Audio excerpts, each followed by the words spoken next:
Magandang gabi mga kahwan. Narito na ang evening edition ng ating weather update today. Magandang hapon Pilipinas, narito ang latest sa lagay ng ating panahon. Trough pa rin ng LPA ang nakakaapekto ngayon sa Mindanao at nagdudulot pa rin huyan ng maulap na papawirin na may mga kalat-kalat na pagulan at pagkidlat-pagkulog sa buong Mindanao.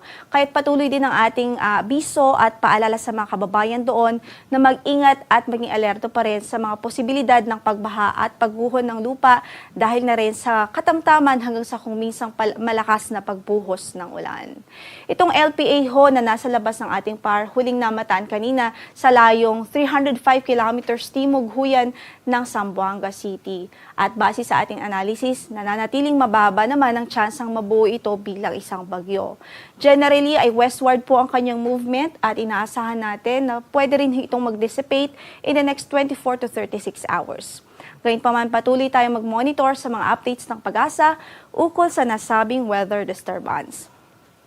Umiiral pa rin ang amihan dito sa Northern at Central Luzon at nagdudulot pa rin huyan ng maulap na papawirin na may mahihinang mga pag-ulan dito sa Cagayan Valley, Aurora at maging sa Quezon Province. Samantala sa Ilocos Region, Cordillera Administrative Region at natitirang bahagi pa ng Central Luzon, may mga isolated light rains o pulo-pulong mahihinang mga pag-ulan din na pwedeng maranasan dahil sa amihan. Dito naman sa Metro Manila, natitirang bahagi ng Luzon maging sa buong Kabisayaan ay mataas ang tsansa ng mga isolated rain showers o mga biglaang pag-ulan o kaya na may localized thunderstorms any time of the day.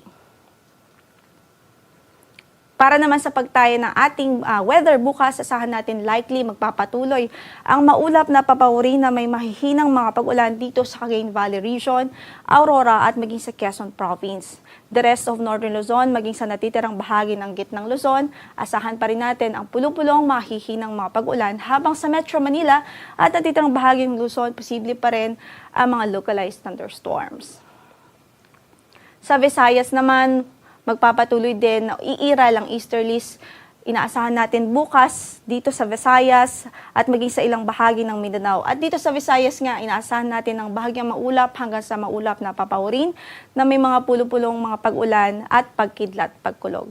Samantala sa Mindanao, generally improved weather ang inaasahan natin bukas, bahagyang maulap hanggang sa maulap na lamang na papawirin, pero narin pa rin ang tsansa ng mga isolated na mga pag-ulan at mga thunderstorms o pagkidlat pagkulog lalong-lalo na sa hapon at gabi. Wala rin ho tayong gale warning na nakataas ngayon sa anumang bahagi ng ating mga baybaying dagat, pero ingat pa rin ho sa ating mga kababayan o mandaragat, especially sa eastern seaboards ng bansa, dahil ay inaasahan pa rin natin ang estimate na wave height doon ay from 2.5 to 3.4 meters.